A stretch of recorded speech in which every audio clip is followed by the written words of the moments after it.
Assalamualaikum warahmatullahi wabarakatuh. Selamat pagi, selamat siang, dan selamat malam para juri, rekan debat, dan seluruh teman yang saya hormati. Perkenalkan, saya Rizal Effendi selaku pembicara pertama dari tim netral yang akan memandu jalannya debat hari ini. Bersama saya sudah hadir Andiva Sumaga selaku tim pro dan Sarah Nadia sebagai tim kontra dalam topik realisasi energi bersih di Indonesia. Isu transisi energi merupakan agenda strategis yang menentukan masa depan bukan hanya ekonomi, namun juga lingkungan dan ketahanan energi nasional. Pemerintah telah menyatakan komitmennya mencapai net zero emissions pada tahun 2060 serta menargetkan 23% bauran energi terbarukan pada tahun 2025. Namun, komitmen tersebut masih menimbulkan perdebatan. Di satu sisi, terdapat berbagai kebijakan yang menentukan upaya nyata pemerintah, seperti RUU PTL-PLN dan Perpres nomor 112 tahun 2022. Namun, di sisi lain, laporan dari Institute of Essential Service Reform menilai bahwa beberapa kebijakan terbaru seperti Permen ESDM nomor 2 tahun 2024 membatasi ekspor listrik dari PLTS atap juga berpotensi menghambat partisipasi masyarakat dalam menggunakan energi bersih. Selain itu, berdasarkan penelitian Pambudi tahun 2023, potensi energi terbarukan Indonesia mencapai 419 gigawatt, namun realisasi pemanfaatan baru sekitar 14% dari total bauran energi nasional. Fakta ini menunjukkan adanya kesenjangan antara potensi, kebijakan, dan pelaksanaannya. Maka dari itu, dalam debat ini, tim pro akan berpendapat bahwa pemerintah telah menunjukkan dukungan kuat terhadap kebijakan, investasi, dan strategi menuju net zero emissions tahun 2060. Tim kontra akan menegaskan bahwa dukungan tersebut masih belum cukup merata dan perlu pembenahan dalam implementasi. Sebagai tim netral, kami akan memfasilitasi pandangan dari kedua sisi agar ditemukan pemahaman yang objektif. Dengan demikian, mari kita mulai perdebatan ini dengan semangat berpikir kritis, argumentatif, dan berlandaskan kebijakan yang berlaku. Kepada tim pro, saya persilakan dan terima kasih. Saya di sini sebagai perwakilan tim pro yang dengan penuh keyakinan menyatakan realisasi energi bersih atau clean energy di Indonesia bukan sekedar pilihan idealis, melainkan kebutuhan nasional yang mendesak. Kita semua tahu dunia kini menghadapi dua ancaman besar. Yang pertama adalah krisis iklim, dan yang kedua ketergantungan terhadap energi fosil. Indonesia tidak bisa menutup mata. Negara ini adalah salah satu penghasil emisi terbesar di dunia, sekaligus negara yang paling rentan terhadap dampak perubahan iklim. Karena itu, peralihan menuju energi bersih bukan hanya langkah teknis, tapi tanggung jawab moral, ekonomi, dan ekologis. Pertama, transisi energi di Indonesia memiliki dasar hukum dan strategi nasional yang sangat kokoh. Ini bukan rencana tanpa arah, tapi langkah yang sudah ditetapkan dalam hukum negara. Undang-Undang Nomor 30 Tahun 2007 tentang Energi mewajibkan diversifikasi sumber energi dan memberikan prioritas pada pengembangan energi baru dan terbarukan. Peraturan Pemerintah Nomor 79 Tahun 2014 tentang Kebijakan Energi Nasional menetapkan target bauran EBT sebesar 23% pada 2025 dan 31% pada 2050. Peraturan Presiden Nomor 112 Tahun 2022 mempercepat pengembangan energi terbarukan, termasuk mekanisme penetapan harga EBT agar lebih menarik bagi para investor. Ketiga regulasi ini menjadi fondasi bagi Net Zero Emission Roadmap tahun 2060, peta jalan menuju Indonesia yang bebas emisi karbon. Dan artinya, transisi energi bersih bukan impian tanpa dasar, melainkan arah kebajikan negara yang jelas, sah, dan terukur.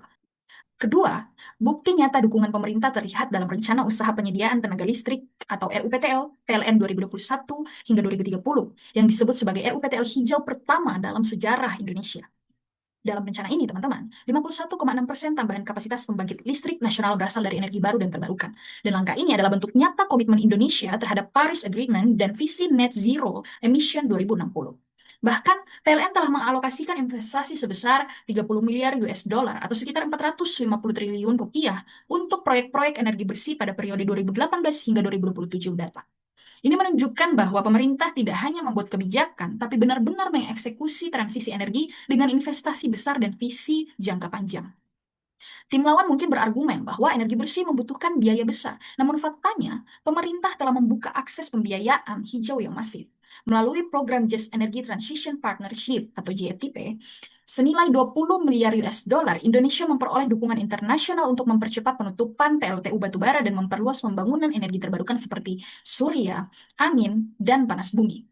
Selain itu, Permen SDM nomor 50 tahun 2017 menyediakan mekanisme feed-in tarif, yaitu skema harga jual listrik dari energi terbarukan yang menguntungkan pengembang agar investasi di sektor ini semakin menarik. Kombinasi regulasi dan dukungan finansial ini membuktikan bahwa transisi energi di Indonesia bukan beban, tetapi peluang ekonomi baru yang membuka lapangan kerja dan memperkuat kemandirian energi nasional. Selanjutnya, pemerintah juga telah menyiapkan peta jalan net zero emission 2060 yang realistis dan berbasis data. Dalam skenario Least Cost Pathway Kementerian SDM, Indonesia akan menghentikan operasi PLTU batubara secara bertahap hingga 2050 mendatang, sambil memperluas dominasi energi surya, angin, dan panas bumi dalam bauran energi nasional. Pendekatan ini dilakukan bertahap dan adaptif agar tidak mengganggu stabilitas ekonomi atau pasokan listrik nasional. Dengan kata lain, transisi energi kita bukan revolusi yang tiba-tiba, tapi transformasi yang terencana, terukur, dan berkeadilan. Kini mari kita bicara tentang hasil yang bisa dirasakan rakyat. Menurut data IRENA 2023, potensi energi surya di Indonesia mencapai 207,8 gigawatt, tenaga angin 60,6 gigawatt, dan panas bumi 23,9 gigawatt. Potensi yang jauh melebihi kebutuhan listrik nasional saat ini yang hanya sekitar 70 gigawatt.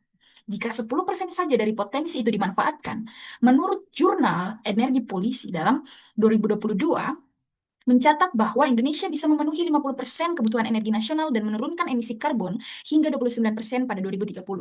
Secara ekonomi, Bank Dunia mencatat bahwa transisi ke energi terbarukan dapat meningkatkan PDB 1 hingga 2% per tahun serta membuka jutaan lapangan kerja baru. Dan secara kesehatan, dalam sebuah jurnal 2022 menegaskan bahwa energi bersih berpotensi mengurangi jutaan kematian dini akibat polusi udara setiap tahunnya. Semua ini bukan hanya teori, tetapi fakta ilmiah yang memperlihatkan betapa besar manfaat energi bersih bagi masa depan bangsa. Hadirin yang saya hormati dan rekan-rekan sekalian, dengan dasar hukum yang kuat, strategi nasional yang terarah, investasi yang nyata, dan dampak positif yang terbukti, Indonesia telah berada di jalur yang benar menuju masa depan energi bersih. Clean energy bukan utopia, melainkan keniscayaan bagi kedaulatan energi, keberlanjutan ekonomi, dan keselamatan bumi. Kita tidak sedang memulai dari nol. Kita sedang melanjutkan langkah besar yang sudah dimulai oleh bangsa ini. Jadi, saat tim lawan masih mempertanyakan apakah clean energy bisa direalisasikan, kami, tim Pro menjawab dengan tegas, bukan hanya bisa, tapi sedang kita wujudkan sekarang juga. Terima kasih. Saya Nadia. Menurut saya, energi bersih di Indonesia belum terrealisasi penuh. Hal ini bisa ditinjau dari upaya pemerintah meliputi kebijakan, investasi, dan strategi menuju net zero emission 2060. Transisi menuju energi bersih menimbulkan tantangan besar bagi Indonesia. Hal ini dibuktikan oleh beberapa faktor, di antaranya, yang pertama, regulasi terbaru justru menurunkan semangat publik. Berdasarkan laporan Institute for Essential Service Reform tahun 2024 menilai, kebijakan Peraturan Menteri Energi dan Sumber Daya Mineral Nomor 2 tahun 2024 sebagai langkah mundur karena membatasi ekspor listrik pembangkit listrik tenaga surya atap (PPLN) hanya 10-20%. Padahal sebelumnya melalui Permen Nomor 26 tahun 2021 bisa mencapai 100%. Kebijakan ini membuat masyarakat enggan untuk berinvestasi pada pembangkit listrik tenaga surya rumah tangga karena pengembalian modal itu menjadi lebih lama. Padahal masyarakat seharusnya menjadi motor utama dalam transisi energi. Dari segi lain, banyak pula masyarakat yang bahkan membayar uang muka untuk memasang pembangkit listrik tenaga surya atap, tetapi akhirnya dibatalkan karena keterbatasan kapasitas. Nah, padahal masyarakat memasang PLTS dengan biaya dan kesadaran sendiri dengan motivasi menghemat biaya listrik dan menjaga lingkungan. Pembatasan kapasitas PLTS atap menghalangi kontribusi nyata kerjasama masyarakat dalam mencapai target energi terbarukan dan mengurangi emisi gas rumah kaca. Yang kedua, capaian energi bersih masih jauh dari target nasional. Meskipun peraturan pemerintah nomor 79 tahun 2014 dan Rencana Umum Energi Nasional menargetkan 23% energi baru dan terbarukan ataupun singkatannya EBT pada tahun 2025. Hingga kini capaiannya baru 13%. Sedangkan menurut Jurnal Sustainability 2023, 80% energi Indonesia masih bersumber dari batu bara, minyak, dan gas. Sementara energi terbarukan masih 10%. Artinya, kebijakan yang ada belum berhasil menggeser dominasi energi fosil. Yang ketiga, tidak konsisten antara rencana usaha penyediaan tenaga listrik atau RUPTL dengan rencana umum energi nasional dan juga target net zero emission 2060. Meski disebut Green RUPTL, realisasinya belum sejalan dengan rencana umum energi nasional. PLN masih mempertahankan operasi PLTU hingga 2050. Selain itu, implementasi Perpres nomor 112 tahun 2022 terhambat karena penetapan harga listrik EBT belum tuntas, menyebabkan banyak proyek yang tertunda. Yang keempat, ada ketergantungan pendanaan dan birokrasi lambat. Program besar seperti Just Energy Transition Partnership belum berjalan optimal karena birokrasi dan negosiasi tarif listrik yang panjang. Sementara izin pembangkit listrik tenaga surya atap dan proyek EBT masih tumpang tindih antar instansi. Ketergantungan pada pendanaan internasional juga menimbulkan resiko kedaulatan energi jika pinjaman tertunda, proyek pun akan stagnan. Dan yang kelima, kurangnya kebijakan insentif langsung bagi masyarakat. Belum ada mekanisme subsidi langsung atau potongan pajak untuk rumah tangga penggunaan pembangkit listrik tenaga surya.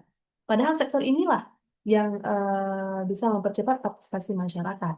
Sedangkan energi fosil bisa sebaliknya, yaitu masih mencapai lebih dari 350 juta triliun per tahun. Jauh lebih besar dari anggaran energi baru terbarukan. Maka dari itu kami mengakui bahwa memang benar pemerintah punya banyak regulasi, namun regulasi tanpa pelaksanaan nyata hanyalah janji di atas kertas. Target net zero emission 2060 tidak akan tercapai jika transisi energi hanya dikuasai oleh BUMN dan investor besar, sementara masyarakat dibiarkan tanpa dukungan konkret. Dewan juri yang terhormat, kami yakin pemerintah baru bisa disebut mendukung apabila PLTU batubara diberhentikan lebih cepat. Proses perizinan disederhanakan dan partisipasi masyarakat diberi ruang nyata. Tanpa itu, komitmen net zero emission demi mewujudkan energi bersih di Indonesia hanya akan menjadi slogan semata. Terima kasih. Baik, terima kasih atas pendapat dari tim pro dan juga tim kontra. Dari debat ini, kita melihat dua sisi yang sama-sama memiliki dasar yang kuat. Tim pro menekankan pada pemerintah telah membangun pondasi hukum, kebijakan, dan investasi menuju net zero emissions tahun 2060.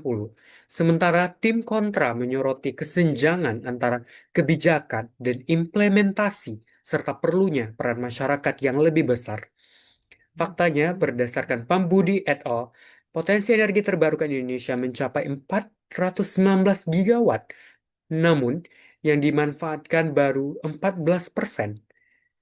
RUPTL memang langkah maju, namun belum cukup tanpa adanya reformasi birokrasi dan keberanian politik untuk mengurangi ketergantungan pada batu bara.